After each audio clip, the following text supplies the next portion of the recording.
चलो रे चलो रे चलो चलो रे चलो रे चलो चलो जहाजपुर। हीरे को परखने के लिए जौहरी की आंखें चाहिए और संसार को देखने के लिए सम्यक ज्ञान की आंखें चाहिए। जौहरी हीरे को परख सकता है और सम्यक ज्ञानी संसार को यथार्थ देख सकता है।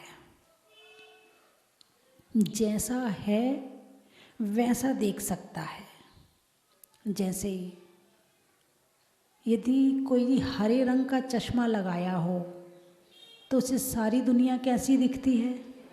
हरी हरी दिखती है। सफ़ेद कपड़ा कैसा दिखेगा? हरा दिखेगा। और यदि लाल चश्मा लगाया हो तो उसे लाल दिखेगा, और चश्मा ना लगाया हो जैसा है वैसा दिखेगा। जब मोह का चश्मा लगा होता है तो संसार जैसा है वैसा नहीं दिखता। संसार जैसा है वैसा नहीं दिखता। जैसा मोह दिखाता है वैसा दिखता है। तो धर्म, शास्त्र, प्रवचन, ये सारी चीज़ें सम्यक ज्ञान के लिए हैं, मोह का चश्मा उतारने के लिए हैं। जब आप प्रवचन सुनते हो तो आपको कैसा लगता? हाँ माता जी सही कह रही हैं, कोई अपना नहीं है। हाँ माता जी सही कह रही हैं, ऐसा हुआ था मेरे साथ में। हाँ माता जी सही कह रही हैं। ऐसा लगता है कि नहीं लगता है? लगता है। और जैसे ही प्रवचन खत्म होता है और मोह का चश्मा फिर चढ़ जाता है तो जो माता जी ने कहा है वो भूल जाते हैं, और जो चश्मा दिखाता है वो ही दुनिया दिखती है। थोड़ी देर के लिए वो चश्मा हट जाता है। जब स्वाध्याय करो, जब प्रवचन सुनो, जब दीक्षा का दृश्य देखो, जब किसी की अर्थी में जाओ तो वो चश्मा थोड़ी देर के लिए हट जाता है। और जैसे ही वो दृश्य हटा, प्रवचन हटे, वो वापस फिर आ जाता है। हैं, ये मेरा है, बच्चे मेरे हैं, मकान मेरा है, घर मेरा है, दुकान मेरा है, ये मेरा दुश्मन है, ये मेरा मित्र है, ये मेरा ये है, ये मेरा वो है, फिर शुरू हो जाता है। और जब ज्ञान आता है, अरे किसका कौन है, अकेले आए हैं और अकेले जाना है। जब गुस्सा आता है तब ये बात याद आती है? नहीं आती है। जब अच्छे सज धज के तैयार होते हो तब ये बात याद आती है? नहीं आती है।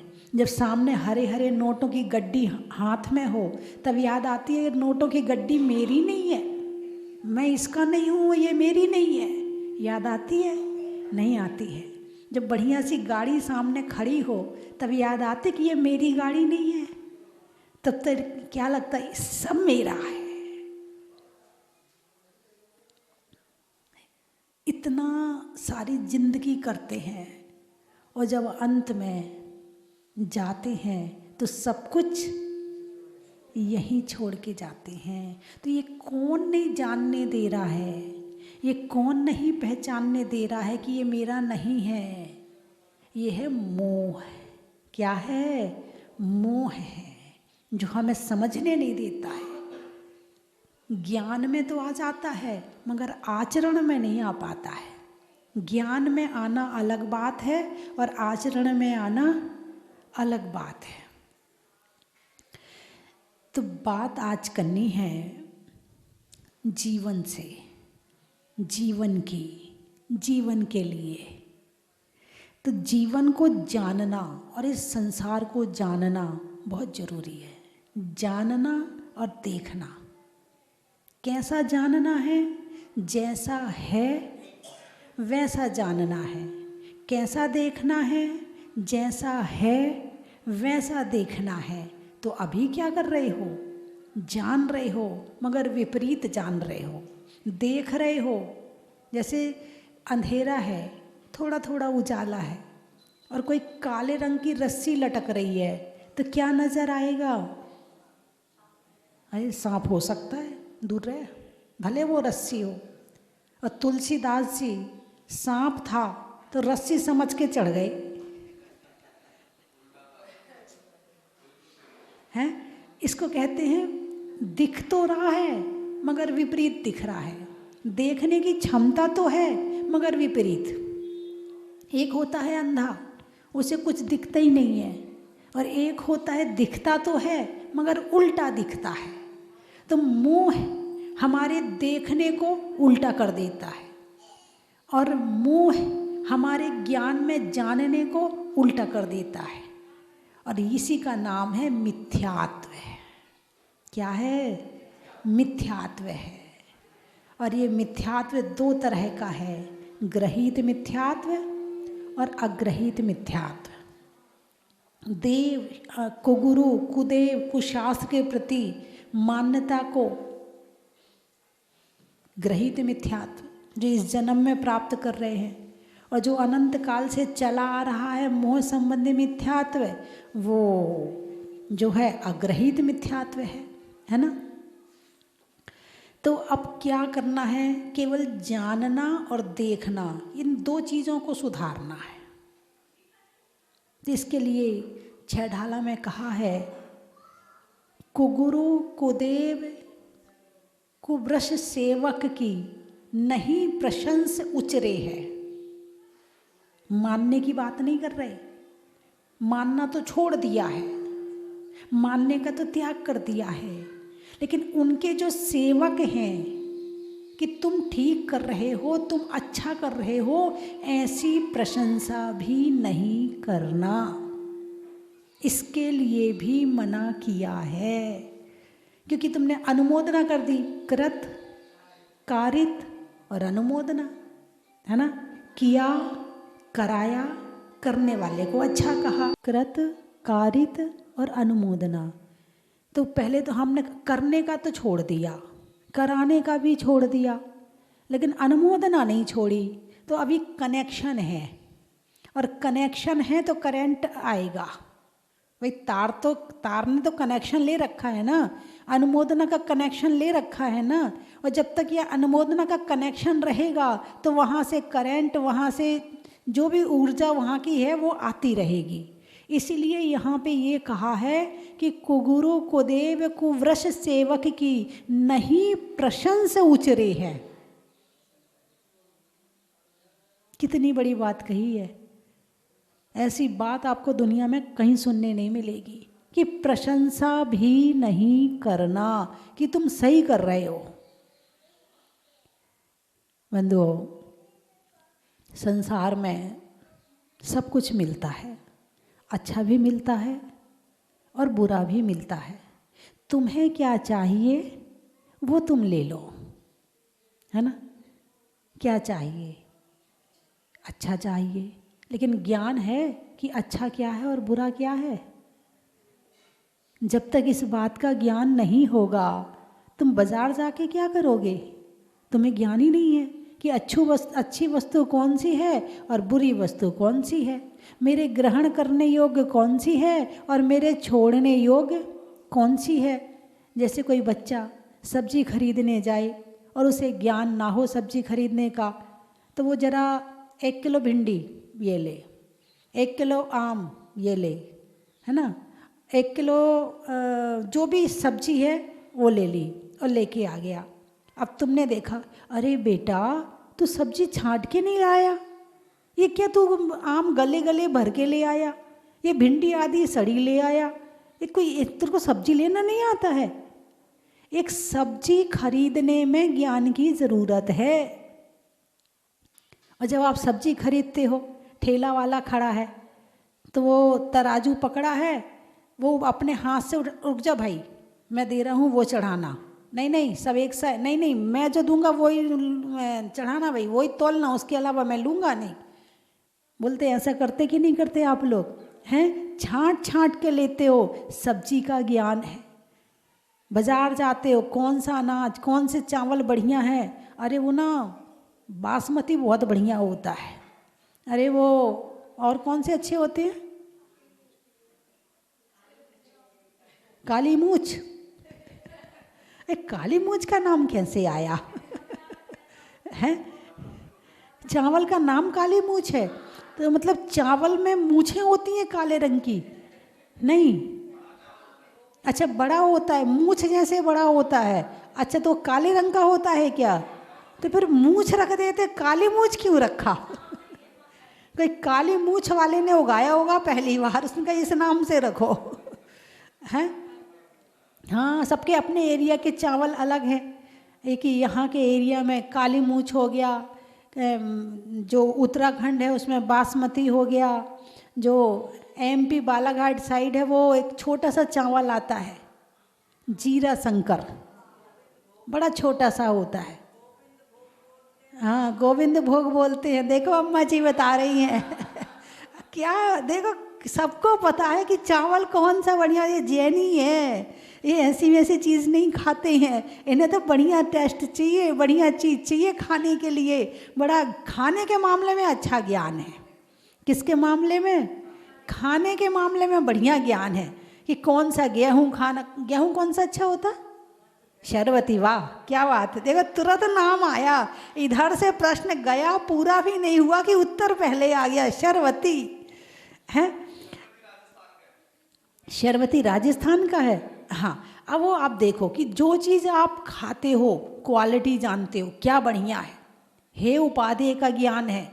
कपड़ा कौन सा पहनना है, हे उपादेय का ज्ञान है ना। कौन सा और भी मशीनें हैं, कौन सी कंपनी की खरीदना, हे उपादेय का ज्ञान है। साबुन सरफ कौन सी कंपनी का खरीदना है, ज्ञान है आपको, है। और भी मतलब जो भी चीज़ आप यूज़ करते हो आपको ज्ञान है कि कौन सा लेना और कौन सा नहीं लेना। लेकिन जो हमारी आत्मा को शुद्ध करने वाला धर्म है उसका ज्ञान है या नहीं है?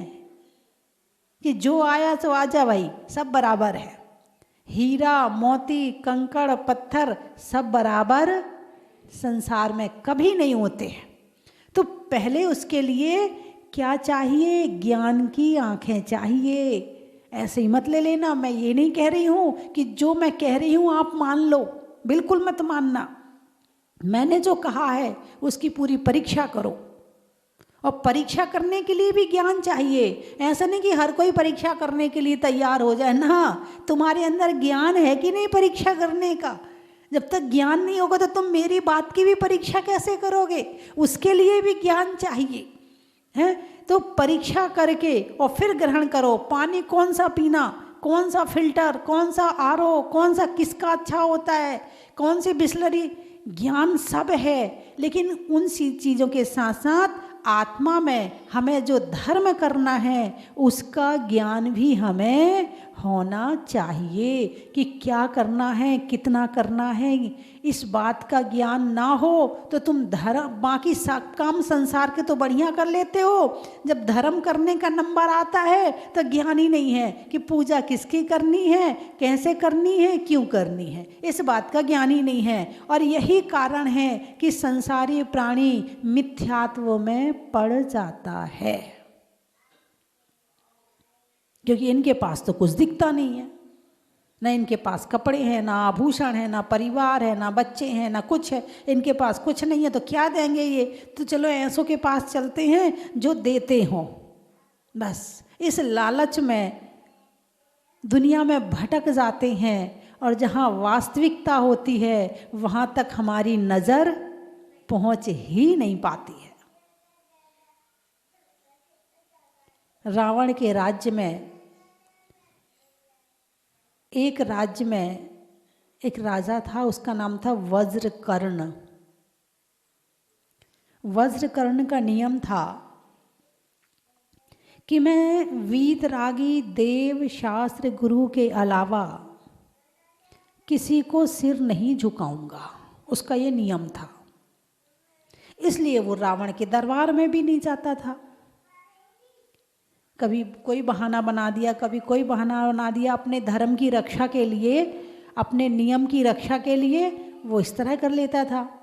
एक बार किसी चुगलखोर ने, किसने, बहुत चुगलखोर होते हैं सामने वाले के प्रति, भड़काने वाले, बहुत चुगलखोरों से भरी पड़ी है ये दुनिया। तो चुगलखोर ने चुगली कर दी कि वो जो वज्रकर्ण है ना, वो आपको नमस्कार नहीं करता है, आपके सामने हाथ नहीं जोड़ता है। हाँ, अपने आप को तो बहुत बड़ा समझता है, वो हाथ नहीं जोड़ता आपको। अब रावण था प्रतिनारायण, उसके पास में था चक्र। अब वो जिसके पास चक्र हो, प्रतिनारायण हो, तो कोई सिर ना झुकाए, ये बात उसे बर्दाश्त नहीं होती है। तो उसने वहाँ पर बुलवाया तो अब वज्रकर्ण का नियम उसमें पड़ गया कि क्या करूं मैं, जाना पड़ेगा, रावण बुलाए और ना जाऊं वो भी नहीं हो सकता है। तो उसने एक काम किया कि एक मुनि सुब्रतनाथ भगवान के काल में हुए हैं, जो राम लक्ष्मण और रावण जो हैं वो मुनि सुब्रतनाथ भगवान के काल में हुए हैं। काल का मतलब होता है जिस तीर्थंकर का काल चल रहा है, जब तक अगले तीर्थंकर का जन्म ना हो जाए, अगले तीर्थंकर को केवल ज्ञान ना हो जाए, उनकी वाणी ना खिर जाए, तो उनके पहले वाले तीर्थंकर का शासन काल चलता है। तो जैसे इस समय किनका चल रहा है, भगवान महावीर का चल रहा है। तो भगवान मुनिसुव्रत का काल चल रहा था, तो उन्होंने वज्रकर्ण ने एक अंगूठी में मुनिसुव्रतनाथ भगवान की प्रतिमा विराजमान करी, उसके पंच कल्याणक करवाए, सब किए। और जब वो रावण के पास गया तो उसने ऐसे नमस्कार किया। इसका मतलब रावण को नमस्कार नहीं किया, मुनिसुव्रतनाथ भगवान को नमस्कार किया है। अब रावण तो खुश हो गया, चल कोई बात नहीं। अब कुछ दिनों के बाद ये बात किसी को पता चल गई कि वो रावण को नमस्कार नहीं करता है, भगवान को नमस्कार करता है। अब वो चुगलखोर ने जाके फिर चुगली कर दी। अब रावण ने तो उसके पीछे पड़ गया वो। तो फिर उसी समय राम लक्ष्मण वहाँ आए, तो फिर उन्होंने काफ़ी सहायता करी वज्रकर्ण की। तो मैं ये कहना चाहती हूँ कि ऐसे ऐसे नियम लेने वाले भी हैं जिनका नियम होता है कि वीतरागी देव शास्त्र गुरु के अलावा किसी को सिर नहीं झुकाएंगे। ये है सम्यक दृष्टि की पहचान। बाली का भी यही नियम था, और बाली का ये नियम था। और रावण जब कहने लगा या तो तुम मुझे आके सिर झुकाओ और या फिर युद्ध करो। अब युद्ध करते हैं तो मेरे एक नियम के कारण इतने सारे सैनिक मारे जाएंगे, और रावण तो बलशाली है, चक्र है उसके पास, मैं उससे जीत नहीं पाऊंगा। अब मैं जीत नहीं पाऊंगा तो मैं औरों की हिंसा कैसे करवाऊं। तो बाली ने फिर सुग्रीव को राज्य दिया और स्वयं मुनि बन के दीक्षा लेके जंगल में चले गए, तपस्या करने लगे। फिर जब तपस्या कर रहे थे कैलाश पर्वत पर, तो रावण वहाँ से निकला। तो ऊपर से विमान निकल रहा था रावण का, और नीचे पहाड़ पर तपस्या कर रहे थे। तो किसी मुनिराज के ऊपर से विमान कभी निकलता नहीं, अटक जाता है, ये शक्ति होती है। तो वो विमान अटक गया। तो रावण ने सोचा मेरा विमान किसने रोका है, नीचे आया। अच्छा, पहले भी तू मेरे साथ में अड़ता था और अभी यहाँ तूने मेरा विमान रोक लिया, अभी देखता हूँ। और तुझे तो क्या, मैं तो पूरे पहाड़ को पटक दूंगा। और फिर उसने जो है नीचे से पहाड़ को उठाया, कैलाश पर्वत को। अब कैलाश पर्वत हिलने लगा। अब उसमें जितने जीव जंतु पशु पक्षी थे वे सब परेशान हो गए। ची ची ची चिड़ियों की और पशुओं की और पक्षियों की चहचहाट। अब ये बात बाली मुनिराज को पता चल गई कि रावण ऐसा कर रहा है। तो जब उन्होंने सोचा कि एक मेरे कारण से ये कैलाश पर्वत में इतने जीव जंतुओं की हिंसा हो जाएगी, तो उन्होंने जरा सा अपना अंगूठा दबा दिया। तपस्या की शक्ति देखो, जरा सा अंगूठा दबा दिया तो रावण दबने लगा। आपने कहीं कहीं कैलाश पर्वत इस तरह से बना हो, यहाँ पहाड़ पे भी बना हुआ है ना, और देखा होगा वो हाथ में उठा के पहाड़ खड़ा है। तो जरा सा दबा दिया। अब दबा दिया तो रावण दबने लगा। अब वो निकले कैसे वहाँ से, तो रोने लगा। उस रोने के कारण से उसका नाम उस दिन से रावण पड़ गया। उसके पहले उसका नाम था दशानन। क्या नाम था? जब उसका जन्म हुआ था तो उसको देवताओं ने एक बहुत रत्नों की माला पहनाई थी। तो वो रत्नों की जब माला पहनाई तो उसमें रावण के रत्नों में 10 मुख दिखे थे, तो इसलिए उसका नाम दशानन रख दिया था। दश आनन, आनन यानी मुख, दश आनन, दशानन, तब से रावण का नाम दशानन पड़ा था। और जब रावण कैलाश पर्वत उठा रहा था और बाली मुनिराज ने अंगूठा दबा दिया था, तब से रावण का नाम रावण पड़ा है। इसके पहले रावण नहीं था, दशानन था। फिर मंदोदरी ने जाके क्षमा मांगी और फिर दशानन ने आके क्षमा मांगी, तो फिर क्षमा कर दिया कि नहीं तो वो कैलाश पर्वत को उठाकर समुद्र में पटक देता। उसके अंदर इतनी ताकत थी। किसके अंदर? रावण के अंदर इतना बलशाली था। यदि वो तपस्या कर लेता, दीक्षा ले लेता, तो इतनी ताकत थी कि वो मोक्ष जा सकता था। पर नियोग होता है कि नारायण प्रतिनारायण मोक्ष नहीं जाते हैं, इसलिए उसको नरक जाना पड़ा। तो चर्चा कहाँ से शुरू हुई थी? है जीवन से, है ना। तो ज्ञान की आंखें चाहिए। वज्रकर्ण, बाली मुनिराज, इनका नियम था पहले कि वीतरागी देव शास्त्र गुरु के अलावा हम किसी को सिर नहीं झुकाएंगे। यदि हम गलत भोजन करते हैं तो हमारा पेट खराब होता है, लेकिन गलत विचार लेते हैं तो हमारी आत्मा खराब होती है। गलत भोजन का इलाज डॉक्टर कर सकता है, लेकिन आपको ये ही नहीं पता कि मैंने गलत विचार किए हैं तो उसका इलाज कहाँ जाकर लोगे। प्रवचन क्या है? ये आत्मा की दवाई है। शास्त्र स्वाध्याय क्या है? ये आत्मा की बीमारी की दवाई है। जिसका दिमाग खराब उसका सब कुछ खराब। पेट खराब हो जाए तो फिर भी दिमाग ठीक रह सकता है, लेकिन दिमाग खराब हो जाए तो शरीर का एक अंग भी किसी काम का नहीं है। यदि हाथ खराब हो जाए और दिमाग सही है, जिंदगी चल सकती है। आंखें खराब हो जाएं और दिमाग सही है, जिंदगी फिर भी चल सकती है।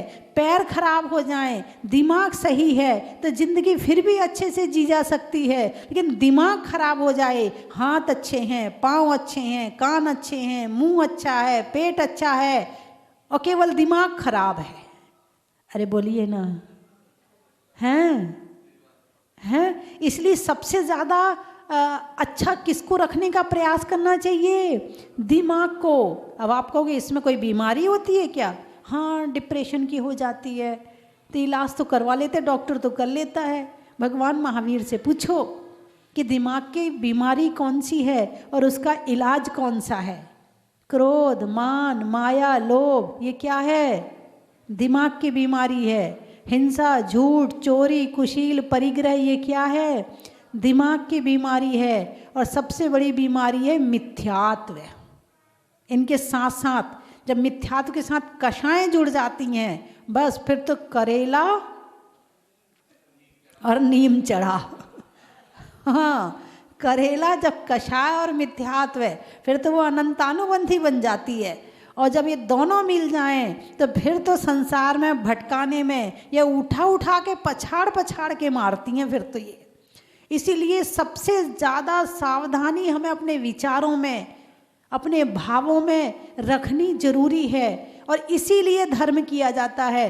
धर्म धन के लिए नहीं होता है, धर्म मकान बनाने के लिए नहीं होता है, धर्म फैक्ट्री अच्छी चलाने के लिए नहीं होता है, धर्म घर में बच्चों को जन्म देने के लिए नहीं होता है, धर्म अच्छा भोजन मिल जाए इसके लिए नहीं होता है, धर्म पड़ोसी अच्छा मिल जाए इसके लिए नहीं होता है, धर्म शादी हो जाए इसके लिए नहीं होता है। धर्म होता है आत्मा की पवित्रता के लिए, धर्म होता है आत्मा की शांति के लिए, धर्म होता है पापों से दूर रहने के लिए, धर्म होता है कषायों के त्याग के लिए। और जब इतने सारे काम होते हैं तो इतना पुण्य इकट्ठा होता है कि जो काम संसार के हैं वो बिना मांगे पूरे हो जाते हैं।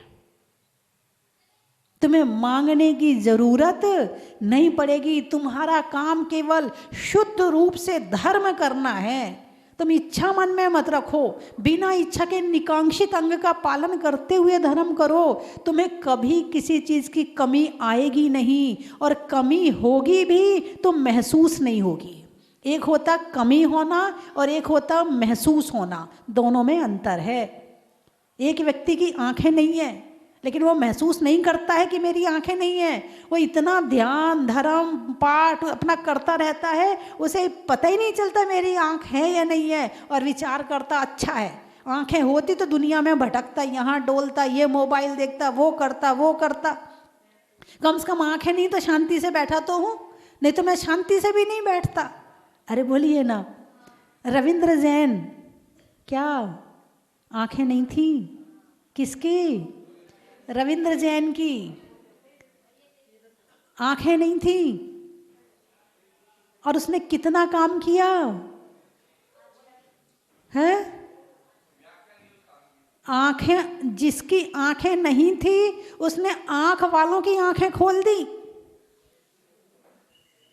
आंख वालों की आंखें खोल दी। ऐसे ऐसे भजन बनाए, ऐसे भजन बनाए कि मुझे नहीं लगता कि उसके जैसे भजन इस धरती पर कोई दूसरा बना सकता है। और अकेले अपने जैन भजन नहीं बनाए, हालांकि उसे मतलब ऐसे स्थान पर बैठा था जहाँ चारों तरफ के लोग उससे जुड़े हुए थे, तो उसने सबके लिए काम किया। मैं तो आँखों की बात बता रही हूँ कि आँखें नहीं होने के बाद भी उसने बहुत ऐसे काम किए कि लोग ये समझ लें कि आँखें होना दुनिया में ज़रूरी नहीं है। आँखें नहीं भी हैं कोई दिक्कत नहीं है, फिर भी अच्छे काम हो सकते हैं। बात समझ में आई कि नहीं आई? तो जिसका धर्म में स्थिरता है उसकी स्थिरता सब जगह बनेगी, और जिसकी धर्म में स्थिरता नहीं है वो डोलता ही रहेगा, वो कहीं भी स्थिर होने वाला नहीं है। वो धर्म का, क्योंकि मूल क्या है? धर्म। धर्म किसके लिए? शरीर के लिए या आत्मा के लिए? भगवान मेरे घुटने ठीक हो जाएं। धर्म किससे करना है? घुटने से? अरे बोलिए ना, किससे करना है? भगवान मेरी कमर ठीक हो जाए। धर्म किससे करना है? कमर से है। भगवान एक बेटा हो जाए। धर्म किससे करना है? बेटे से। धर्म करना है आत्मा से। किससे करना है? आत्मा से। आप लेटे हो तब भी हो सकता है, आप झाड़ू लगा रहे हो तब भी हो सकता है, आप भोजन बना रहे हो तब भी हो सकता है, आप किसी से चर्चा कर रहे हो, धर्म चर्चा करो, धर्म हो गया। भोजन बना रहे हो, भजन गा लो, धर्म हो गया। झाड़ू लगा रहे हो, पाठ कर लो, धर्म हो गया। बस में बैठे हो, माला फेर रहे हो, धर्म हो गया। भाई धर्म करने के लिए भाव की ज़रूरत है, हाथ पांव कमर की ज़रूरत नहीं है। लेकिन हाँ, फिर भी तीर्थ यात्रा करनी है, पहाड़ चढ़ना है, तो वहाँ तो थोड़ा सा ज़रूरत पड़ेगी। तो जब आप भावों से धर्म करेंगे तो पुण्य अपने आप संचित होगा, तो जो चीज़ें नहीं भी हो रही हैं वो भी अच्छी मिल जाएंगी, और जो बीमारी आने वाली है वो भी टल जाएगी। अरे बोलिए ना। तो सबसे पहले धर्म में दृढ़ श्रद्धान। क्या करना है? दृढ़ श्रद्धान। डिगना मत, परेशानियां तो आएंगी। राम जंगल में रहे, कितने वर्ष रहे? 14 वर्ष रहे। धर्म छोड़ा? काय का धर्म है? राज्य चला गया। कल अभिषेक होने वाला था मेरा, राज्याभिषेक, और आज घर से निकाल दिया। क्या होता धर्म? कुछ नहीं होता धर्म। बहुत से लोगों को जरा सा कोई आ जाए, उसकी श्रद्धा डिग जाती है, तो मैं धर्म किया कहाँ है, इसलिए तो ऐसा हो रहा है। धर्म तो ऐसा है, घर में रहो, राज्य मिल जाए तो भी ठीक, और जंगल चले जाओ तो भी ठीक, इसका नाम है धर्म। ठीक है, मैं 3 चीजें बोलूंगी, आपको कहना बड़ा ही महत्व है। भोजन में सलाद का, नहीं होने में विवाद का, और धर्म के आत्मा में आने वाले स्वाद का, पर्वत पर झरने का, भाव से तरने का, और आत्मा से, दिल से, मन से, दिमाग से, श्रद्धा से धर्म करने का। बड़ा ही महत्व है। नदी में नाव का, शरीर में पाँव का, और धर्म करने में भाव का। बड़ा ही महत्व है। व्यर्थ में नहीं बकने का, भोजन में चखने का, और धर्म करने में घुटने का। बड़ा ही महत्व है। बड़ा ही महत्व है। घुटना चाहिए कि भाव चाहिए? भाव।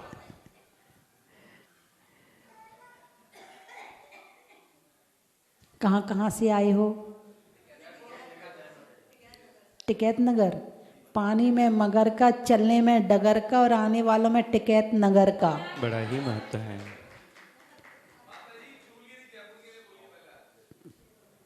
गाने में सुर का, देवों में असुर का, और आने वालों में चूलगिरी जयपुर का। बड़ा ही महत्व है। इटावा।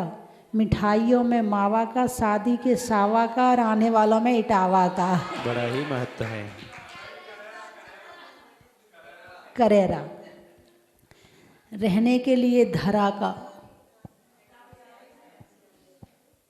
भोजन में बरा का, और आने वालों में करेरा का। बड़ा ही महत्व है। प्रयागराज। सिर में ताज का, बटन में काज का, और आने वालों में प्रयागराज का। बड़ा ही महत्व है। आकाश में तारा का, लगाने में नारा का, और आने वालों में बारा का। बड़ा ही महत्व है। सुनने में ईयर का, छोड़ने में बियर का, और आने वालों में ग्वालियर का। बड़ा ही महत्व है। और हो गए सारे? आगरा। अच्छा। रहने के लिए धरा का, रंगों में हरा का, और आने वालों में आगरा का। बड़ा ही महत्व है। चावल में चुनने का, बुनाई में बुनने का, और प्रवचन को बड़े स्वाद लेकर सुनने का। बड़ा ही महत्व है।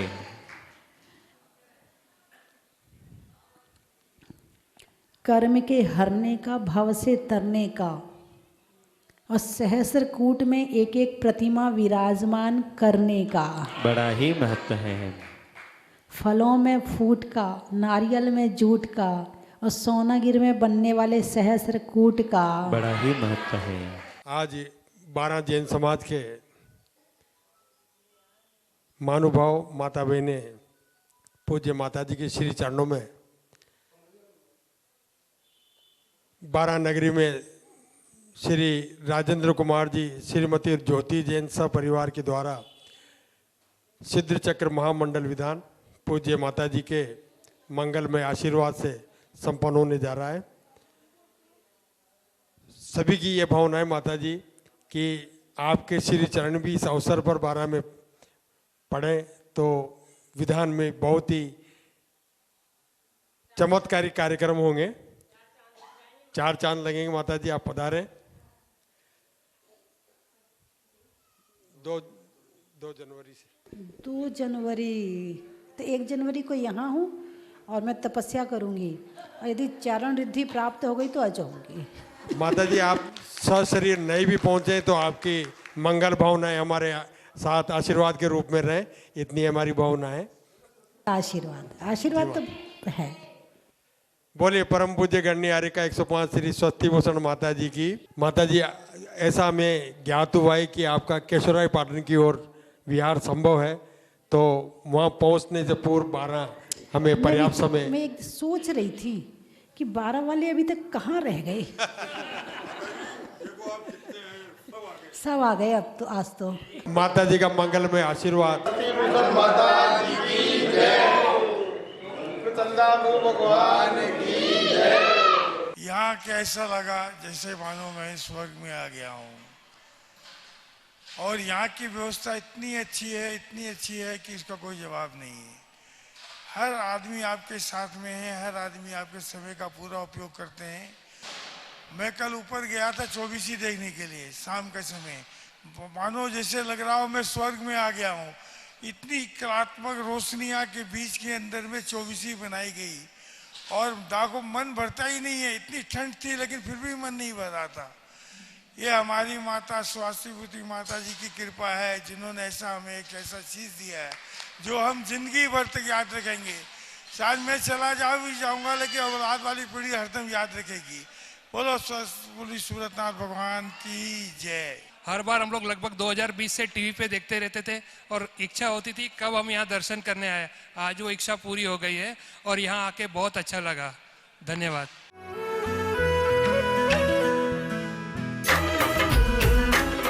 चन की थाल को सजाओ रे आज, रत्नों की थाल को भर लाओ रे आज।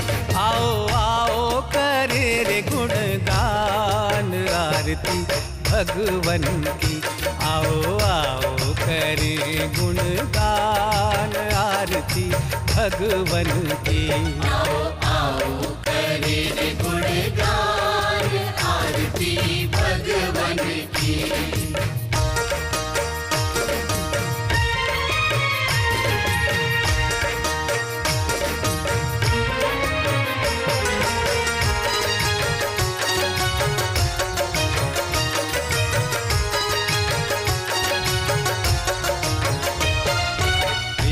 सुमित्र के राज दुलारे, माँ पद्मा जी के नैनों के तारे। पिता सुमित्र के राज दुलारे। अपने इस मानव भव को सफल बनाने का आपके जीवन में आया है अभूतपूर्व अवसर। स्वस्ति धाम प्रणेत्री परम विदुषी लेखिका भारत गौरव आर्यका श्री स्वस्ति भूषण माता जी की पावन प्रेरणा एवं मंगल आशीर्वाद से मध्य प्रदेश की धन्य धरा पर स्थित सिद्ध क्षेत्र सोनागिर के पवित्र पर्वत पर बन रहा है भव्याति भव्य सहस्त्रकूट जिनालय।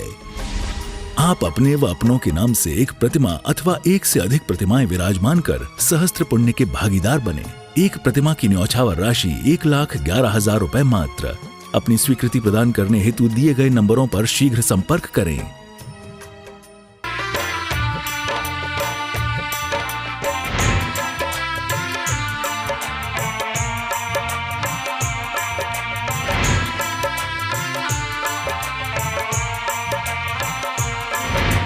चलो रे चलो रे चलो चलो रे चलो रे चलो चलो जहाजपुर।